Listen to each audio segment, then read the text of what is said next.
যোৰহাটত আজিৰ পৰা দুদিনীয়া কাৰ্যসূচী অনুষ্ঠিত হৈছে ভাৰতীয় জনতা পাৰ্টিৰ চাহ মৰ্চাৰ প্ৰথমখন ৰাজ্যিক কাৰ্যনিৰ্বাহক সভা। এই বৃহৎ সভাৰ জৰিয়তে বিজেপিয়ে যে নিৰ্বাচনী ৰণসিঙা বজালে যোৰহাটত। যোৰহাট জিলাৰ পুথিভঁৰাল প্ৰেক্ষাগৃহত অনুষ্ঠিত এই সভাত ভাৰতীয় জনতা পাৰ্টিৰ ৰাজ্যিক সভাপতি ৰঞ্জিত কুমাৰ দাস আৰু মুখ্যমন্ত্ৰী সৰ্বানন্দ সোণোৱাল উপস্থিত থাকিব। শুকুৰবাৰে সভাত অংশগ্ৰহণ কৰিব মন্ত্ৰী ডক্টৰ হিমন্ত বিশ্ব শৰ্মাই। আগন্তুক বিধানসভা নিৰ্বাচনত বিজেপিয়ে অসমত 84 লাখ ভোট লাভ কৰি চৰকাৰ গঠন কৰিব বুলি প্ৰকাশ কৰিছে বিজেপিৰ ৰাজ্যিক সভাপতিগৰাকীয়ে। উজনি অসমৰ নিৰ্বাচনত বহু সমষ্টিত নিৰ্ণায়ক ভূমিকা গ্ৰহণ কৰা তথা কংগ্ৰেছৰ ভোট বেংক ৰূপে পৰিচিত চাহ বাগিচাৰ লোকসকলক বিশেষ গুৰুত্ব প্ৰদান কৰিছে চৰকাৰে।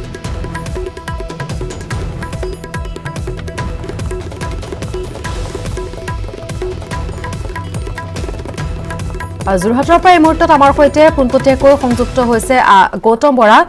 গৌতম, এই কাৰ্যনিৰ্বাহক সন্দৰ্ভত আপোনাৰ পৰা আৰু অধিক জানিব বিচাৰিছো। হয়, নিশ্চয়কৈ যোৰহাটত যেন আজিৰ দিনটোৰ পৰাই নিৰ্বাচনী ৰণসিঙা বজাইছে বিজেপিয়ে, কিয়নো বিজেপিৰ যি চাহ মৰ্চাৰ ৰাজ্যিক কাৰ্যনিৰ্বাহক দুদিনীয়া কাৰ্যসূচীৰে যোৰহাটৰ জিলা পুথিভঁৰাল প্ৰেক্ষাগৃহত অনুষ্ঠিত হৈছে। আজি প্ৰথম দিনা ৰাজ্যিক বিজেপিৰ সভাপতি ৰঞ্জিত কুমাৰ দাস ডাঙৰীয়া আৰু অসমৰ মুখ্যমন্ত্ৰীগৰাকীয়ে অংশগ্ৰহণ কৰিব। কাইলৈ স্বাস্থ্যমন্ত্ৰী ডক্টৰ হিমন্ত বিশ্ব শৰ্মাকে ধৰি বহুকেইগৰাকী ৰাজনীতিকে অংশগ্ৰহণ কৰিব আৰু সাংসদ কামাখ্যা প্ৰসাদ তাছা এই সমগ্ৰ যি কাৰ্যনিৰ্বাহক সভা তাত তদাৰকৰ দায়িত্বত আছে আৰু বহু সংখ্যক চাহ জনগোষ্ঠীয় নেতা ইয়াত আমি দেখিবলৈ পাইছোঁ। আৰু বিশেষকৈ নিৰ্বাচনলৈ মাত্ৰ কেইটামান মাহ থকাৰ পূৰ্বে বিজেপিয়ে যি ৰণসিঙা বজাইছে যোৰহাটত আৰু বিশেষকৈ উজনি অসমত চাহ জনগোষ্ঠীয় লোকসকলৰ বিশেষ গুৰুত্ব আছে, বিশেষ ভূমিকা আছে নিৰ্বাচনত কোন জিকিব বা কোন হাৰিব তাত নিৰ্ণায়ক ভূমিকা লোৱাত। মই জানিব চেষ্টা কৰিম যে আজিৰ দিনটো প্ৰায় আমি কালি দেখিবলৈ পাইছোঁ বিজেপি যি অগপৰে প্ৰতিষ্ঠা দিৱসত ৰণসিঙা বজাইছিলে, আজি যোৰহাটত বিজেপিয়ে ৰণসিঙা বজাইছে নেকি বা যি আপোনালোকৰ প্ৰস্তুতি আমি দেখিবলৈ পাইছোঁ। কালি ৰঞ্জিত দাস ডাঙৰীয়া আহি এখন বৈঠকত অংশগ্ৰহণ কৰিছে, তাৰপিছত তেখেতে অতি আত্মবিশ্বাসেৰে কৈছে যে 84 লাখ ভোট লাভ কৰিব এইবাৰ বিজেপিয়ে নিৰ্বাচনত আৰু 96টা সমষ্টিৰ কথা তেখেতে আমাক উল্লেখ কৰিছে যে তেওঁলোকে তাত জয়ী হ'ব আৰু বাকী 4টা সমষ্টিৰ কথা পিছত উল্লেখ কৰিম বুলি কৈছে। কেনেধৰণৰ প্ৰস্তুতি?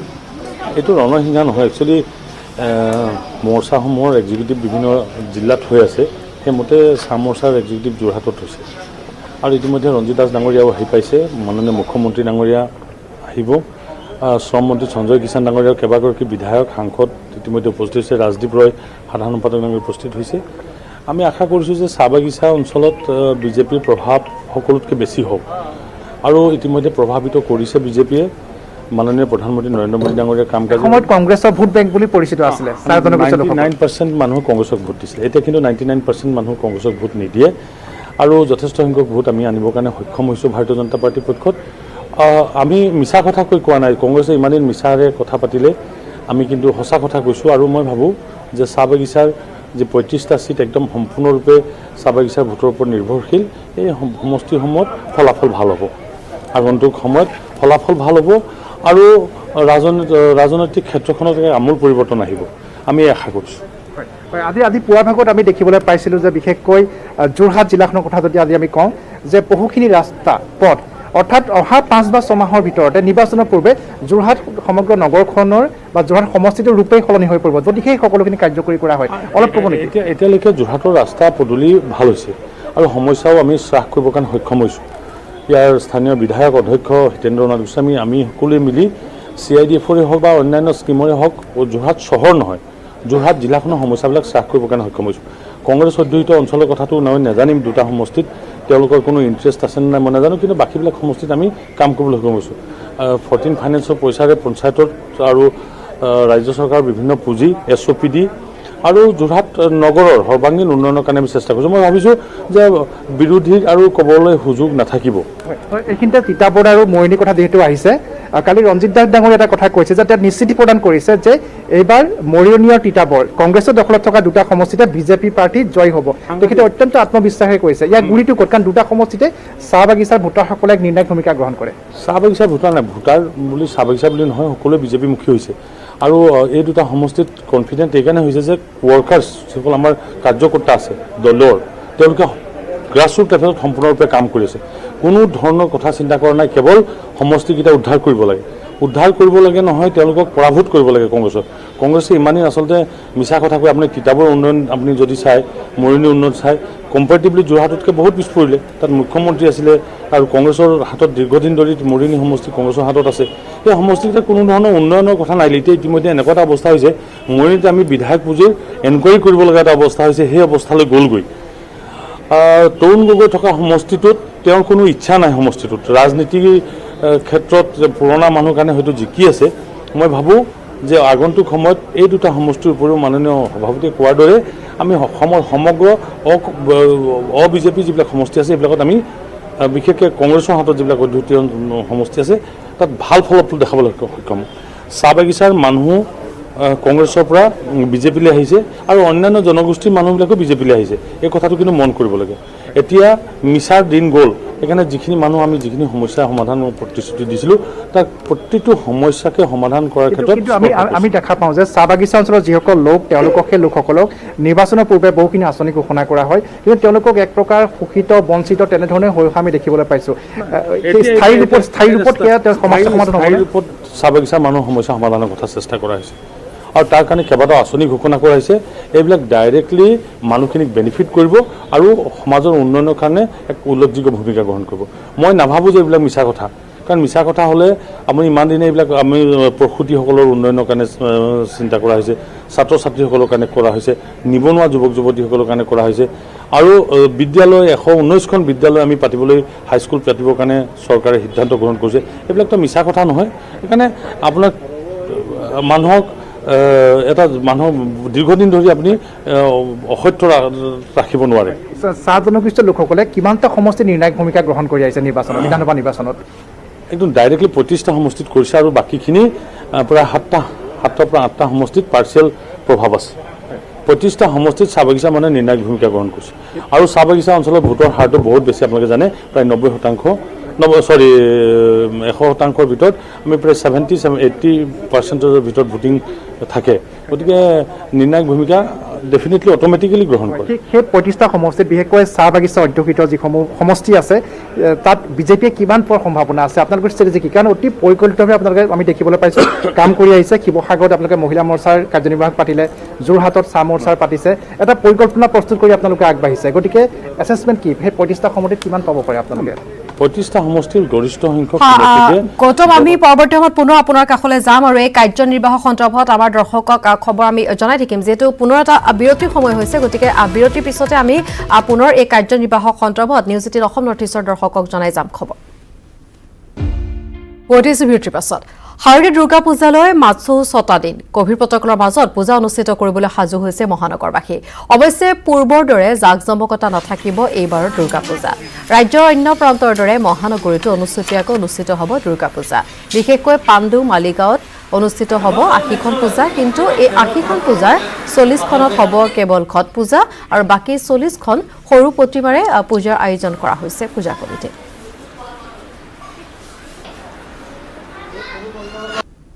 জালুকবাৰী থানাৰ অন্তৰ্গত 80খন দুৰ্গা পূজা সমিতিৰ বিষয়ববীয়া একলগত বহিছিলোঁ আৰু তাত আলোচনা কৰিছোঁ যে চৰকাৰী যিটো নীতি নিয়ম দিছে কোভিডৰ প্ৰতি লক্ষ্য ৰাখি আমি সম্পূৰ্ণভাৱে মানি চলিম।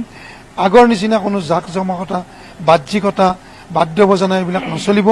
ইয়াৰ উপৰিও আমি বিসৰ্জনতো কৰিছোঁ। 5জন যিটো তেখেতসকলে ধৰি দিছে 5জনে আহিব পাৰিব, তাতকৈ বেছি আহিলে আমি এলাউ নকৰোঁ, যাতে আমাৰ কোভিডটো কণ্ট্ৰল হয় আৰু আমি পূজাটোও মানো। আমি জনাইছোঁ গুৱাহাটী মহানগৰীৰ লগতে যিহেতু সমগ্ৰ ৰাজ্যৰ পূজা কমিটিসমূহ সাজু হৈছে কোভিড প্ৰটকলৰ মাজত দুৰ্গা পূজা আয়োজনৰ বাবে। আমি এই মুহূৰ্তত খবৰ জনাব বিচাৰিম ডিব্ৰুগড়ৰ, পোনপটীয়াকৈ ডিব্ৰুগড়ৰ পৰা আমাৰ সৈতে সংযুক্ত হৈছে টমাছ বুঢ়াগোহাঁই। টমাছ, আপোনাৰ কাষলৈ আহিছোঁ। ডিব্ৰুগড়ত কেনেধৰণৰ প্ৰস্তুতি?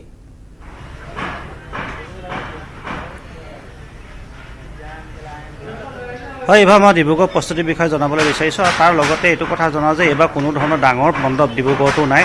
বৰ্তমান মই ডিব্ৰুগড় মাৰৈপতি যি পূজা মণ্ডপ আছে তাত আহি উপস্থিত হৈছোঁহি আৰু কেৱল এখন চালিহে ইয়াত দিয়া হৈছে আৰু তেওঁলোকে কোৱা মতে ইয়াত তেওঁলোকে এবাৰ ডাঙৰ মূৰ্তি স্থাপন নকৰে, মাত্ৰ 2 ফুট চাইজৰ এটা সৰু মূৰ্তি স্থাপন কৰিব বুলি তেওঁলোকে ইতিমধ্যে জনাইছে আৰু কেনেকুৱা ধৰণৰ বিশেষ প্ৰস্তুতি চলাইছে সেই বিষয়ে আমি জানিবলৈ চেষ্টা কৰিম। আৰু যিহেতু এইবাৰ প্ৰট'কল কোভিড প্ৰট'কল আছে সেই প্ৰট'কল তেওঁলোকে কিমান মানি চলিব সেই বিষয়ে আমি জানিবলৈ চেষ্টা কৰিম আৰু মই দেখুৱাইছোঁ আনকালে যি ধৰণৰ জাক জমকতাৰে বা যিমান বিশাল আয়োজনে পূজা ইয়াত অনুষ্ঠিত কৰা হয় এইবাৰ কিন্তু সম্পূৰ্ণ তাক এই বিপৰীত ছবিহে পৰিলক্ষিত হৈছে মই কমিটিৰ লোক আছে কথা পাতিবলৈ চেষ্টা কৰিম তেওঁলোকৰ পৰা ৭৫ বছৰ আপোনালোকৰ পূজাখন পাৰ হ'ল এইবাৰ বিশেষ পূজা বুলি ক'ব পাৰি কাৰণ এইবাৰ বিশেষভাৱে যেহেতু কোভিড প্ৰট'কলৰ মাজত আপোনালোকে আয়োজন কৰিছে এইবাৰ কি বিশেষত্ব থাকিব আৰু যি প্ৰট'কল দিছে চৰকাৰৰ ফালৰ পৰা সেয়া আপোনালোকে কিমান পালন কৰিব যোৱাবাৰ আমালোকে 75 ইয়াৰ্ছ পূজা পাতিছিলোঁ আপোনালোকে বি চাইছে কিমান ডাঙৰকৈ পূজা হৈছে CM ছাৰ নিজে ইন'গ্ৰেট কাৰণে উপস্থিত হৈছিলে ইয়াত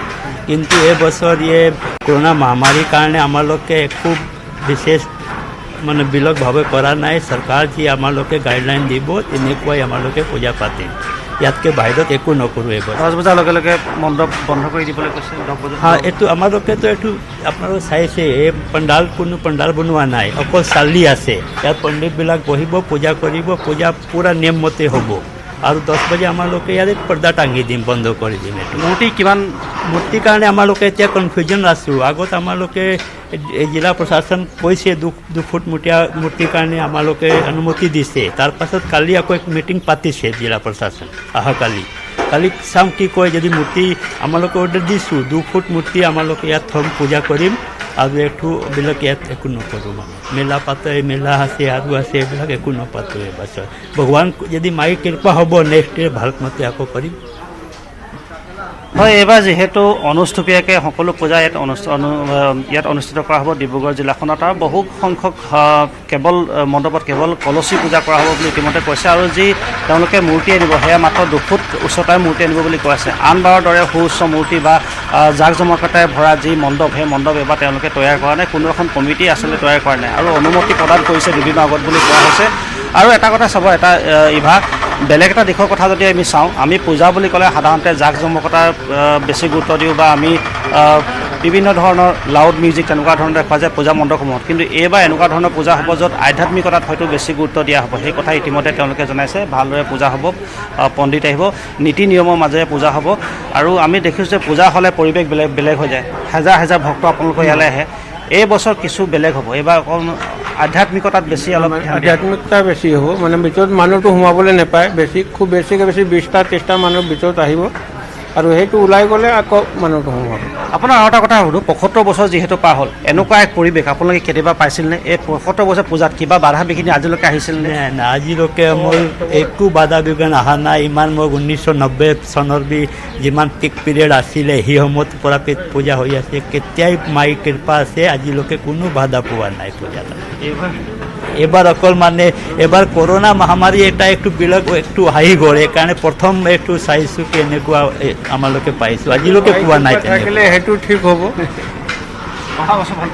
অহা বছৰ ভালকৈ হ'ব এইবাৰ এয়া আছে ডিব্ৰুগড় পূজাৰ পৰিৱেশ আৰু অনুষ্টুপীয়াকৈ ইয়াত পূজা এইবাৰ পালন কৰিবলৈ ওলাইছে প্ৰতিখন পূজা কমিটিয়ে আৰু আনকালে আমি দেখোঁ যে মাৰৈপতি পূজা বুলি ক'লে এক ডাঙৰ পূজা হয় বহুত টকাৰ তেওঁলোকৰ বাজেট থাকে আৰু তেনেধৰণৰ বিভিন্ন ধৰণৰ যি পূজা মণ্ডপ থাকে ইখন পূজাৰ লগত ইখন পূজা মণ্ডপ এক প্ৰকাৰে তেওঁলোকৰ প্ৰতিযোগিতা হয় কোনে কিমান চমক সৃষ্টি কৰিব পাৰে কিন্তু এইবাৰ তাৰ এক বিপৰীত ছবি দেখা পোৱা গৈছে এইবাৰ বেছি সংখ্যকতে সৰু মূৰ্তি অনা হ'ব বা কলচী পূজা কৰা হ'ব আৰু নিশ্চয় টমাছ জাক জমকতাৰ পৰিৱৰ্তে এইবাৰ কেৱল থাকিব আধ্যাত্মিক এইবাৰ পূজাত ৰাখিয়া সকলোতে দেখা পোৱা গৈছে এই মুহূৰ্তত টমাছ আপোনাক ধন্যবাদ জনাইছো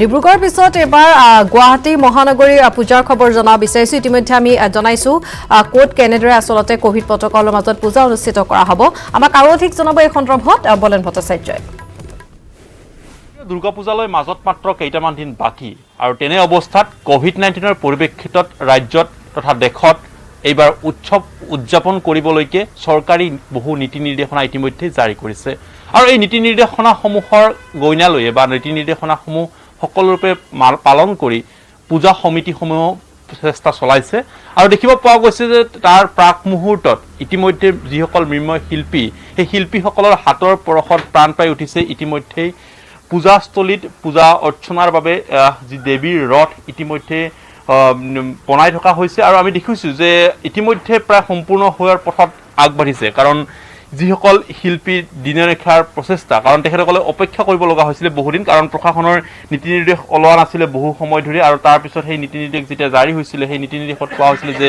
3.5 ফুটৰ ওপৰত দেৱী প্ৰতিমা ওখ হ'ব নোৱাৰিব ঠিক একেদৰে কিছুমান নীতি নিৰ্দেশনা জাৰি কৰা হৈছিল আৰু সেই সকলো নীতি নিৰ্দেশনা মানি ইতিমধ্যে অৰেন্দ্ৰ আমি জনাইছো এবাৰ জাকজমকতা পৰিহাৰ কৰি কেৱল আধ্যাত্মিকতা দেখা পোৱা যাব পূজা মণ্ডপসমূহ কোভিড প্ৰটকলৰ মাজত এনেদৰে সকলো সাজু হৈছে আৰু এই খবৰ সৈতে বিদায় লৈছো বাতৰিৰ পৰা নমস্কাৰ